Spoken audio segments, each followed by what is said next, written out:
بسم اللہ الرحمن الرحیم۔ حق تعالیٰ نے اسرائیل علیہ السلام سے پوچھا کہ اے ہماری بڑائی بیان کرنے والے، سب مرنے والوں میں تجھے کس پر رحم آیا اور کس کی موت پر تیرا دل زیادہ درد مند ہوا؟ اسرائیل علیہ السلام نے عرض کی کہ ایک دن ایک کشتی جو تیز موج پر بہہ رہی تھی، میں نے تیرے حکم سے توڑ دیا اور وہ ریزہ ریزہ ہو گئی۔ اس کے بعد تو نے حکم دیا کہ ان سب کی جان قبض کر اور صرف ایک عورت اور ایک بچے کو چھوڑ دے۔ چنانچہ وہ دونوں ایک تختے پر رہ گئے۔ موجیں اس تختے کو آگے بڑھاتی رہی۔ جب ہوا نے اس تختے کو کنارے لگا دیا تو ان دونوں کے بچ جانے سے میرا دل بہت خوش ہوا۔ پھر تو نے فرمایا کہ ماں کی روح قبض کر اور بچے کو تنہا چھوڑ دے۔ جب میں نے اس بچے کی ماں سے جدا کیا تو خود ہی جانتا ہے کہ مجھے کس قدر تکلیف ہوئی۔ اس کے بعد میں نے کتنے سخت غم و ماتم دیکھے، لیکن اس بچے کی تنہائی کا غم میں بھول نہ سکا۔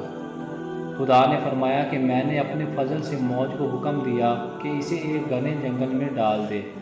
اس جنگل میں نہایت شفاف میٹھے پانی کے چشمے بہتے تھے۔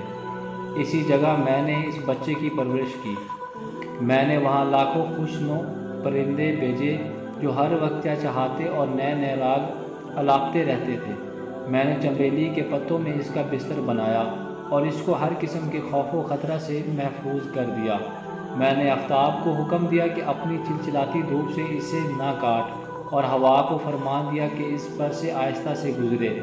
بادل کو حکم دیا کہ اس پر میںہ نہ برسا اور بجلی کو تدبیر کی کہ اس کو اپنی تیزی سے نہ دکھا۔ ایک مادہ بھیڑیے نے اسی وقت بچے دیے تھے۔ میں نے اس کو حکم دیا کہ تو اس بچے کو بھی دودھ پلا۔ چنانچہ اس نے دودھ پلایا اور اس کی دیکھ ریکھ بھی کی، یہاں تک کہ وہ جوان، موٹا تازہ اور بہادر ہو گیا۔ اس کے باوجود یہ کہ ایسی نگرانی اور حفاظت سے بالا امداد تیرے میں نے پرورش کیا اور وہ اس کا شکر بھی ادا کرتا تھا، لیکن آگے بڑھ کر وہی نمرود نکلا اور اس نے میرے خلیل کو آگ میں جھونکا۔ اب وہ کافر ہو کر لوگوں کو میری راہ سے پھیرتا ہے اور غرور اور خدائی کا دعویٰ کرتا ہے۔